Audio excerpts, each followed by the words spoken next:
Hello guys, सृष्टि coaching के इस channel पर आप सभी का स्वागत है।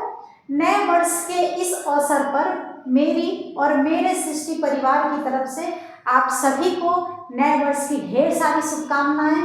दिल से दुआ है कि आप सभी लोग अपने लक्ष्य को प्राप्त करें और लोगों की बातों पर बिल्कुल ध्यान मत दें। कौन क्या कह रहा है, क्या नहीं कह रहा है, हमें सिर्फ अपने लक्ष्य के बारे में सोचना है और हमेशा अपने दिल की सुनिए, वही आपको सही दिशा दिखाएगा। और खुद पर भरोसा करिए, खुद पर विश्वास करिए। आप वो कर सकते हैं जो आप सोचते हैं।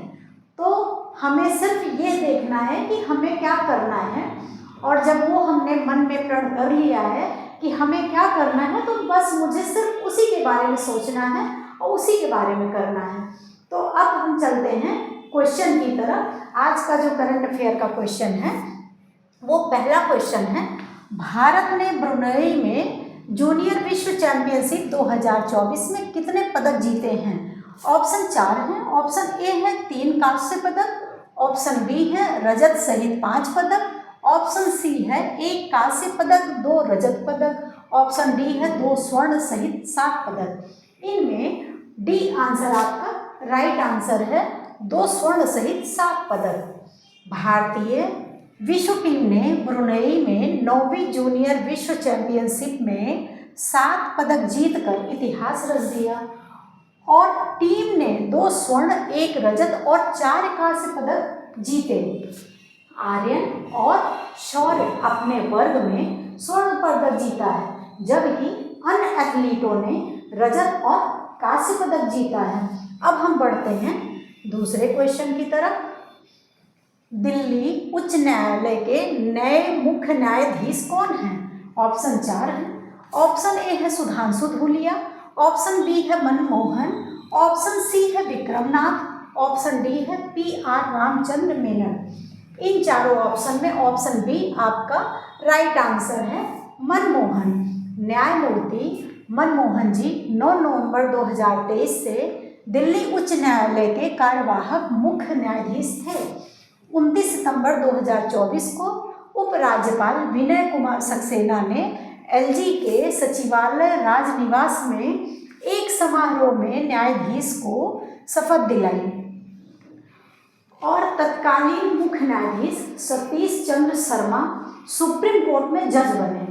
उनकी पदोन्नति के बाद न्यायमूर्ति मनमोहन जी को 9 नवंबर 2023 को हाई कोर्ट का कार्यवाहक मुख्य न्यायाधीश नियुक्त किया गया।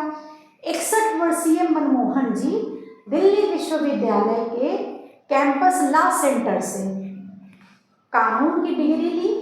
यह दिवंगत राज जगमोहन जी के पुत्र हैं।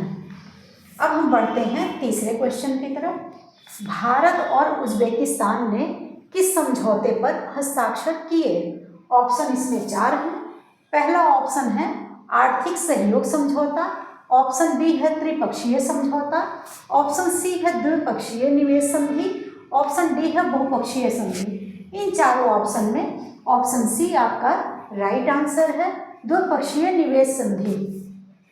भारत और उज्बेकिस्तान ने ताशकंद में द्विपक्षीय निवेश संधि BIT पर हस्ताक्षर किए।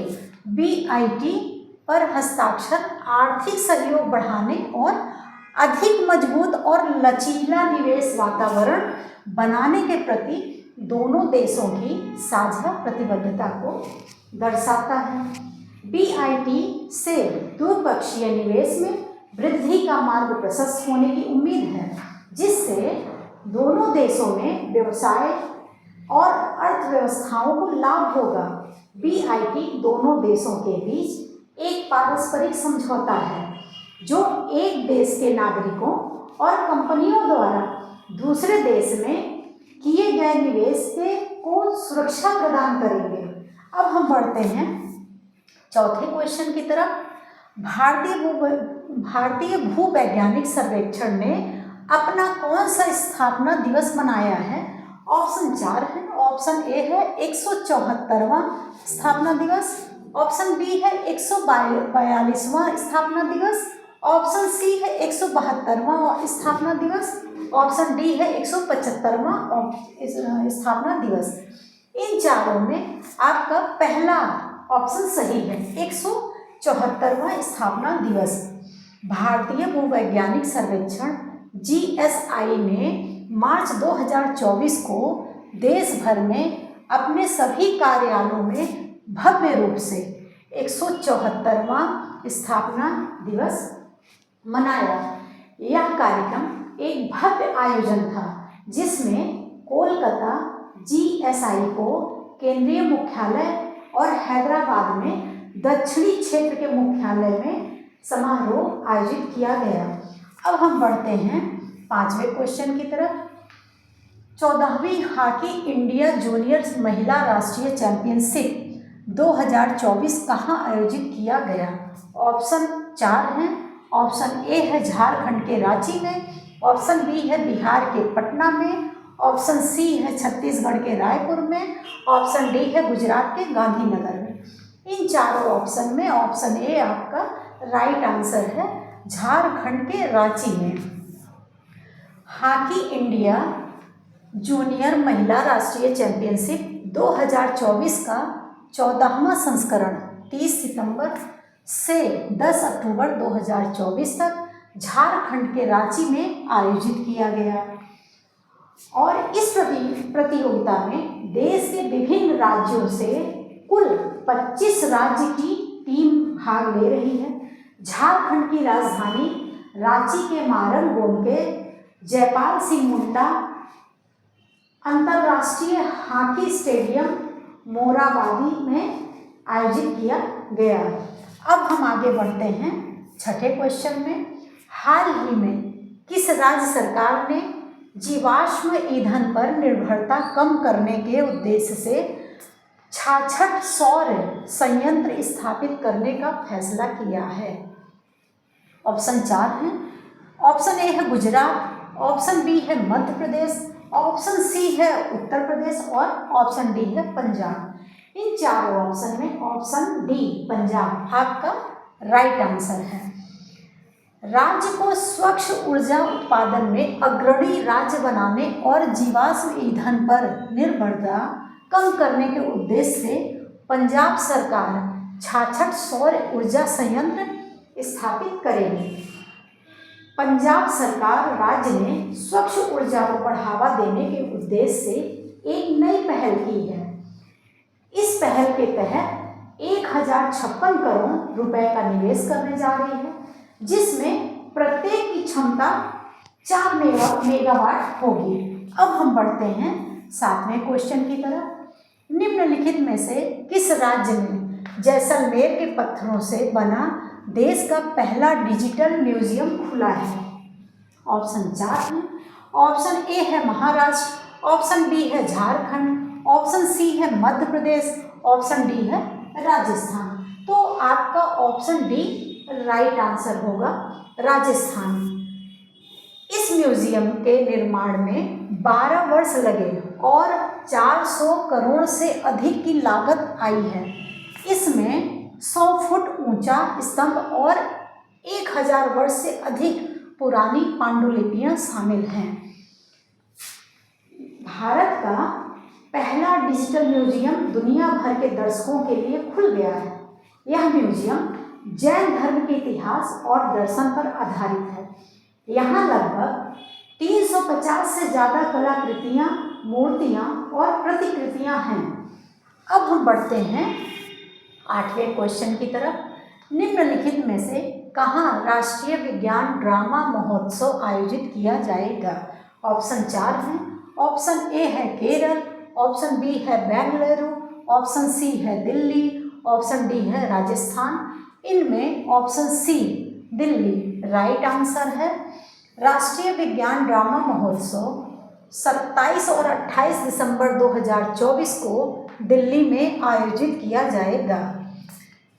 राष्ट्रीय विज्ञान ड्रामा महोत्सव राष्ट्रीय विज्ञान संग्रहालय परिषद NCSM के प्रमुख कार्यक्रमों में से एक है।